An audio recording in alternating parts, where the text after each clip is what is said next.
ସମସ୍ତଙ୍କୁ ଖ୍ରୀଷ୍ଟୀୟ ନମସ୍କାର। ଆସନ୍ତୁ ଆମ୍ଭେମାନେ ଈଶ୍ୱରଙ୍କ ଜୀବନ୍ତ ବାକ୍ୟରୁ ସେହି ସତ୍ୟତା ଆମ୍ଭେମାନେ ଜାଣିବା। ପ୍ରାର୍ଥନା ନ କରିବା ପାପ। ଏହି ସତ୍ୟତା ହେଉଛି ପ୍ରାର୍ଥନା ନ କରିବା ପାପ। ପ୍ରିୟ ଭାଇ ଓ ଭଉଣୀମାନେ, ଅନେକ ଖ୍ରୀଷ୍ଟୀୟ ପରିବାରରେ ଜନ୍ମଗ୍ରହଣ କରି ମଧ୍ୟ ପ୍ରାର୍ଥନା କ'ଣ ଜାଣନ୍ତି ନାହିଁ, କିଏ ବା ପ୍ରାର୍ଥନା କରନ୍ତି ନାହିଁ। ପ୍ରାର୍ଥନା ସେମାନଙ୍କ ନିମନ୍ତେ ବୋଝ ସ୍ୱରୂପ ଅଟେ। ପ୍ରଭୁ ଯୀଶୁ ଆମ୍ଭମାନଙ୍କୁ ପ୍ରାର୍ଥନା କରିବା ନିମନ୍ତେ ଆଦେଶ ଦିଅନ୍ତି ଓ ଆହ୍ୱାନ କରନ୍ତି। ମାଗ, ତୁମ୍ଭମାନଙ୍କୁ ଦିଆଯିବ, ଖୋଜ, ତୁମ୍ଭେମାନେ ସନ୍ଧାନ ପାଇବ, ଦ୍ୱାରରେ ଆଘାତ କର, ତୁମ୍ଭମାନଙ୍କ ନିମନ୍ତେ ଦ୍ୱାର ଖୋଲାଯିବ। ମାଥ୍ୟୁ 7:7 ଲେଖାଯାଇଛି।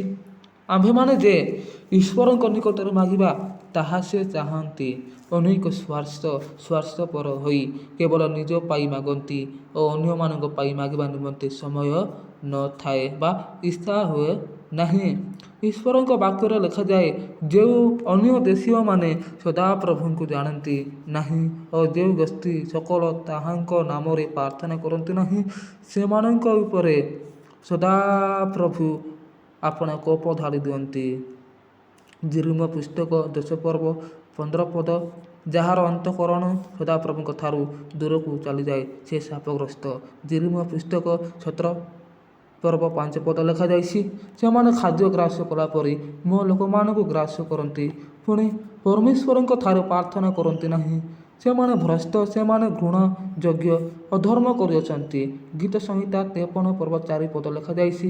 ଈଶ୍ୱରଙ୍କ ବାକ୍ୟରେ ଲେଖାଅଛି, ଯେଉଁମାନେ ପ୍ରାର୍ଥନା କରନ୍ତି ନାହିଁ, ସେମାନଙ୍କ ଉପରେ ସଦାପ୍ରଭୁଙ୍କ କୋପ ବର୍ତ୍ତେ। ପ୍ରିୟ ଭାଇ ଓ ଭଉଣୀମାନେ, ଇସ୍ରାଏଲ ନିମନ୍ତେ ସାମୁଏଲଙ୍କ ପ୍ରାର୍ଥନା। ଇସ୍ରାଏଲ ନିମନ୍ତେ ସାମୁଏଲଙ୍କ ପ୍ରାର୍ଥନା। ସାମୁଏଲ ଇସ୍ରାଏଲ ଲୋକମାନଙ୍କୁ କହିଲେ, ସଦାପ୍ରଭୁ ତୁମମାନଙ୍କ ପରମେଶ୍ୱର, ତୁମମାନଙ୍କର ରାଜା ଥିଲେ। ଆଉ ଜଣେ ରାଜାଙ୍କୁ ଖୋଜିଲ। ଏହେତୁ ଏବେ ତୁମ୍ଭେମାନେ ଛିଡ଼ା ହୁଅ ଓ ସଦାପ୍ରଭୁ ତୁମମାନଙ୍କ ସାକ୍ଷାତରେ ଯେଉଁ ମହତ୍ କର୍ମ କରିବେ, ତାହା ଦେଖ। ଆଜି କି ଗହମ କଟା ସମୟ ନୁହେଁ। ସଦାପ୍ରଭୁ ଯେପରି ମେଘ ଗର୍ଜନ ଓ ବୃଷ୍ଟି ପଠାଇବେ, ଏଥିପାଇଁ ମୁଁ ତାହାକୁ ଡାକିବି।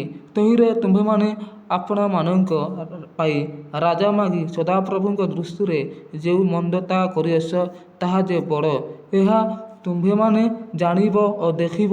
ଏଥିପାଇଁ ସାମୁଏଲ ସଦାପ୍ରଭୁଙ୍କୁ ଡାକିଲେ।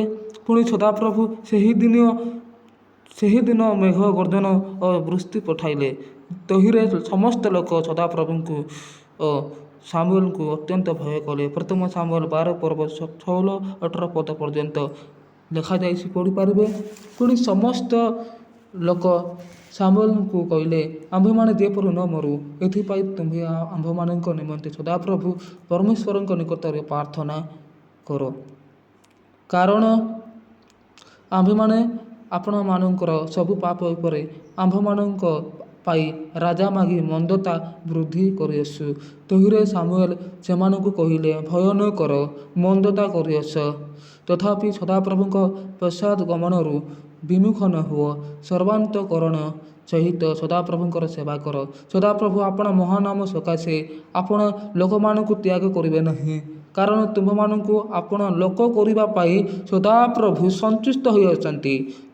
ଆହୁରି ମୁଁ ଯେ ତୁମ୍ଭମାନଙ୍କ ନିମନ୍ତେ ପ୍ରାର୍ଥନା କରିବାରୁ ନିବୃତ୍ତ ହୋଇ ସଦାପ୍ରଭୁଙ୍କ ବିରୁଦ୍ଧରେ ପାପ କରିବି, ଏହା ଦୂରେ ଥାଉ। ମାତ୍ର ମୁଁ ତୁମ୍ଭମାନଙ୍କୁ ଉତ୍ତମ ଓ ସରଳ ପଥ ବିଷୟରେ ଶିକ୍ଷା କରାଇବି। କେବଳ ସଦାପ୍ରଭୁଙ୍କୁ ଭୟ କର, ପୁଣି ସତ୍ୟରୂପେ ସମସ୍ତ ଅନ୍ତଃକରଣ ସହିତ ତାହାଙ୍କର ସେବା କର। ପ୍ରିୟ ବନ୍ଧୁଗଣ, ସାମୁଏଲଙ୍କ ଉକ୍ତ ପ୍ରାର୍ଥନାରୁ ଆମେ ଏହା ଶିକ୍ଷା କରୁ ଯେ, ଅନ୍ୟମାନଙ୍କ ନିମନ୍ତେ ପ୍ରାର୍ଥନା ନ କରିବା ପାପ ଅଟେ। ପରସ୍ପର ନିମନ୍ତେ ପ୍ରାର୍ଥନା କରିବା, ସତ୍ୟ ପଥର କଢ଼ାଇ ନେବା, ଏହିପରି ପରସ୍ପର ନିମନ୍ତେ ଓ ଶତ୍ରୁମାନଙ୍କ ନିମନ୍ତେ ମଧ୍ୟ ପ୍ରାର୍ଥନା କରିବାକୁ ଆମ୍ଭମାନଙ୍କ ପରମ ଗୁରୁ ପ୍ରଭୁ ଯୀଶୁ ଖ୍ରୀଷ୍ଟ ଶିଖାଇଅଛନ୍ତି। ପ୍ରଭୁ ଯୀଶୁ କହିଲେ, କିନ୍ତୁ ଶ୍ରବଣ କରୁଅଛ ଯେ ତୁମ୍ଭେମାନେ, ମୁଁ ତୁମମାନଙ୍କୁ କହୁଅଛି, ତୁମମାନଙ୍କ ଶତ୍ରୁମାନଙ୍କୁ ପ୍ରେମ କର, ଯେଉଁମାନେ ତୁମମାନଙ୍କୁ ଘୃଣା କରନ୍ତି, ସେମାନଙ୍କର ମଙ୍ଗଳ କର, ଯେଉଁମାନେ ତୁମମାନଙ୍କୁ ଅଭିଶାପ ଦିଅନ୍ତି, ସେମାନଙ୍କୁ ଆଶୀର୍ବାଦ କର। ଯେଉଁମାନେ ତୁମମାନଙ୍କୁ ଅପମାନ କରନ୍ତି ସେମାନଙ୍କ ନିମନ୍ତେ ପ୍ରାର୍ଥନା କର। ଲୁକ 6:36-28 ପଦ ଲେଖାଯାଇଛି, ପଢ଼ିପାରିବେ। କେବଳ ପ୍ରଭୁ ଯୀଶୁ ଯେ ଶିକ୍ଷା ଦେଲେ ତାହା ନୁହେଁ, ସର୍ବ ଜଗତ ନିମନ୍ତେ ସେ ଆଦର୍ଶ ଓ ଶକ୍ତିଯୁକ୍ତ ପ୍ରାର୍ଥନା କରି ପ୍ରମାଣିତ କରିଅଛନ୍ତି ଯେ ଦାରୁଣ ଯନ୍ତ୍ରଣାରେ ଜର୍ଜରିତ ହୋଇ ସ୍ୱର୍ଗ ଏବଂ ପୃଥିବୀ ମଧ୍ୟର କ୍ରୁଶରେ ଝୁଲୁଥିବା ସମୟରେ ଶତ୍ରୁମାନଙ୍କ ନିମନ୍ତେ ଏହି ପ୍ରାର୍ଥନା କରି କହିଲେ, ହେ ପିତ, ଏମାନଙ୍କୁ କ୍ଷମା କର, କାରଣ ଏମାନେ କ'ଣ କରୁଅଛନ୍ତି ତାହା ଜାଣନ୍ତି ନାହିଁ। ଲୁକ ପୁସ୍ତକ 23:34 ପଦ ଲେଖାଯାଇଛି, ଏହା ହିଁ ଶକ୍ତିଯୁକ୍ତ ଫଳପ୍ରଦ ପ୍ରାର୍ଥନା। ପ୍ରଭୁ ଯୀଶୁଙ୍କ ଆଦର୍ଶ ପ୍ରାର୍ଥନା ହିଁ ଆମକୁ ଅନୁପ୍ରାଣିତ କରେ। ତେଣୁ ଆମେ ମଧ୍ୟ ସମସ୍ତଙ୍କ ପାଇଁ ପ୍ରାର୍ଥନା କରିବା କର୍ତ୍ତବ୍ୟ। ଜଣେ ପ୍ରଭୁଙ୍କ ଦାସୀଙ୍କୁ ମୁଁ ଜାଣେ, ପ୍ରତିଦିନ ସେ 500ରୁ ଉର୍ଦ୍ଧ୍ୱ ନାମ ଉଲ୍ଲେଖ କରି ଅନ୍ୟମାନଙ୍କ ନିମନ୍ତେ ଭାରଗ୍ରସ୍ତ ହୃଦୟରେ ପ୍ରାର୍ଥନା କରନ୍ତି। ପ୍ରିୟ ଭଉଣୀମାନେ, ପ୍ରିୟ ଭାଇ ଓ ଭଉଣୀମାନେ, ପ୍ରଭୁ ବହୁତ ସୁନ୍ଦର ଭାବରେ ମୋତେ ସୁଯୋଗ ଦେଲେ ଏହି ବାକ୍ୟ କହିବା ନିମନ୍ତେ। ଏହି ସତ୍ୟତା ହେଉଛି ପ୍ରାର୍ଥନା ନ କରିବା ପାପ। ପ୍ରଭୁ ମୋତେ ସୁନ୍ଦର ସମୟ ଦେଲେ କହିବା ପାଇଁ ପ୍ରଭୁଙ୍କୁ ଧନ୍ୟବାଦ ହେଉ। ପ୍ରଭୁଙ୍କ ପାଇଁ ଆମେ ସମର୍ପିତ ହେବା, ପ୍ରଭୁଙ୍କ ପାଇଁ ଆମେ ଜାଗ୍ରତ ହେବା।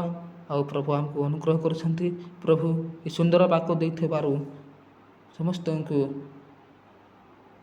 ଧନ୍ୟବାଦ।